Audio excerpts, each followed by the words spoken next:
আপনি কি জানেন ফুটবল বিশ্বকাপের ইতিহাসে এমন একটি ফাইনাল ছিল যেখানে হাজার হাজার দর্শক স্টেডিয়ামে ঢুকেছিল পিস্তল নিয়ে।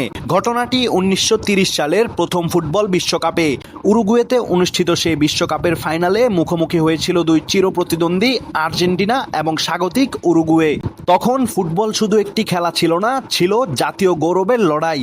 দুই দেশের সমর্থকদের মধ্যে উত্তেজনা ছিল চরমে। ম্যাচকে ঘিরে এমন এক পরিস্থিতি তৈরি হয়েছিল যেখানে সহিংসতার আশঙ্কা উড়িয়ে দেওয়া যাচ্ছিল না। ফাইনালের দিন নিরাপত্তা কর্মীরা দর্শকদের তল্লাশি চালিয়ে হতবাক হয়ে যান।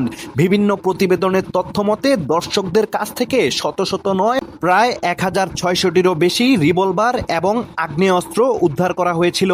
ভাবুন একবার, বিশ্বকাপ ফাইনাল দেখতে এসে অনেকেই সঙ্গে অস্ত্র নিয়ে এসেছিলেন। পরিস্থিতি এতটাই উত্তপ্ত ছিল যে ম্যাচের নিরাপত্তা নিশ্চিত করতে অতিরিক্ত ব্যবস্থা নিতে হয়েছিল আয়োজকদের। শেষ পর্যন্ত সেই ঐতিহাসিক ফাইনালে আর্জেন্টিনাকে 4-2 গোলে হারিয়ে প্রথম বিশ্বকাপের শিরোপা জিতে নেয় উরুগুয়ে। তবে ম্যাচের ফলাফলের পাশাপাশি ইতিহাসে জায়গা করে নিয়েছে আরেকটি ঘটনা।